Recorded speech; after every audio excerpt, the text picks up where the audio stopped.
Halo teman-teman, pernahkah kamu bertanya-tanya apakah Yesus benar-benar Mesias yang dinubuatkan dalam Perjanjian Lama? Alkitab mencatat ratusan nubuat tentang Mesias, dan menurut iman Kristen, Yesus telah menggenapi banyak di antaranya pada kedatangan pertamanya. Hari ini kita akan bahas beberapa yang paling penting langsung dari teks Perjanjian Lama dan penggenapannya di Perjanjian Baru.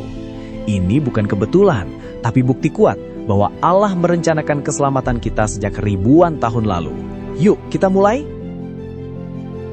Di Perjanjian Lama, nubuat tentang Mesias punya dua sisi yang tampak bertentangan. Satu sisi, Mesias sebagai hamba yang menderita, baca Yesaya 53, Mazmur 22. Sisi lain, Mesias sebagai raja yang membawa damai abadi, Yesaya 9 dan 11. Menurut iman Kristen, ini bukan kontradiksi. Yesus memenuhi sisi penderitaan dulu, penebusan dosa melalui salib, dan sisi kemuliaan akan datang nanti, kedatangan kedua. Ini seperti nubuat yang punya pemenuhan bertahap, sudah dimulai, tapi belum selesai sepenuhnya. Nubuat tentang kelahiran Yesus. 1. Lahir dari seorang perawan.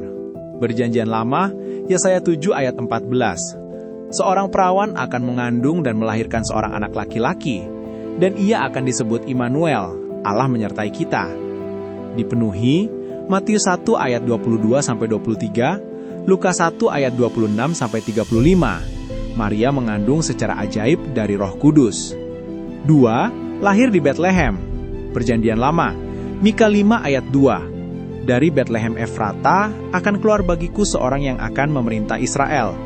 Dipenuhi Matius 2 ayat 1, Lukas 2 ayat 4-7. Yesus lahir di Betlehem saat sensus. 3. Keturunan Daud. Perjanjian Lama, 2 Samuel 7 ayat 12-16, Yesaya 11 ayat 1. Tunas dari tunggul Isai, ayah Daud.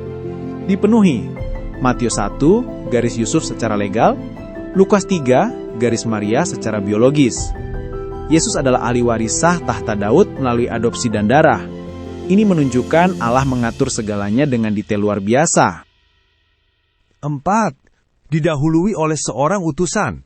Perjanjian Lama, Yesaya 40 ayat 3, Maleakhi 3 ayat 1. Suara yang berseru di padang gurun, siapkanlah jalan bagi Tuhan.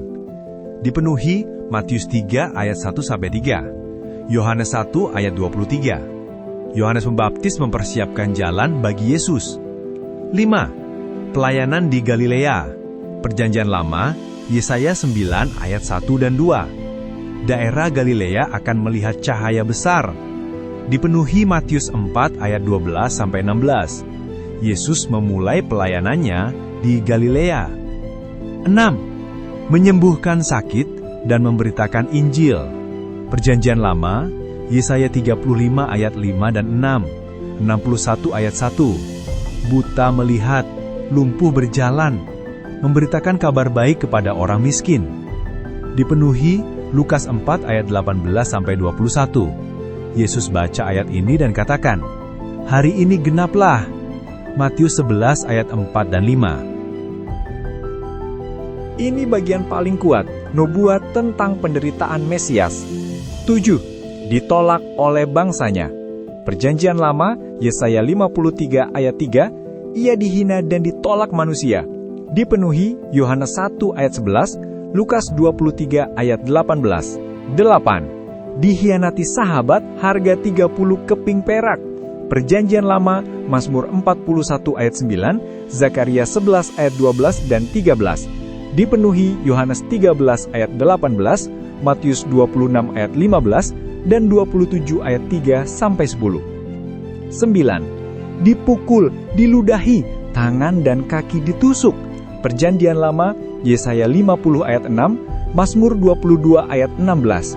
Dipenuhi Matius 26 ayat 67, Yohanes 19 ayat 18 dan 37. 10. Pakaian dibagi-bagi, dimakamkan dengan orang kaya. Perjanjian Lama, Mazmur 22 ayat 18, Yesaya 53 ayat 9. Dipenuhi Yohanes 19 ayat 23 dan 24, Matius 27 ayat 57-60. 11. Tidak ada tulang dipatahkan. Perjanjian Lama, Mazmur 34 ayat 20, domba Paskah. Dipenuhi Yohanes 19 ayat 33 sampai 36. Yesaya 53 secara keseluruhan menggambarkan hamba yang menderita demi dosa kita, dan itu persis apa yang terjadi di salib. 12. Bangkit dari kematian. Perjanjian Lama, Mazmur 16 ayat 10. Yunus 1 ayat 17, tanda 3 hari. Dipenuhi Kisah Para Rasul 2 ayat 27 sampai 31. Matius 12 ayat 40, Pertama Korintus 15 ayat 4. 13. Naik ke surga dan duduk di sebelah kanan Allah. Perjanjian Lama, Mazmur 68 ayat 18 dan 110 ayat 1. Teman-teman, ini baru sebagian kecil dari ratusan nubuat yang dipenuhi Yesus. Kemungkinan kebetulan untuk menggenapi detail-detail ini sangat kecil. Ini bukti bahwa Alkitab adalah firman Allah yang benar. Yesus bukan hanya mengklaim sebagai Mesias, tapi Ia membuktikannya melalui penggenapan nubuat. Apa pendapatmu? Sudahkah nubuat-nubuat ini menguatkan imanmu? Tulis di komentar. Like, share, dan subscribe untuk konten lebih banyak tentang iman Kristen. Tuhan memberkati kita semua. Amin.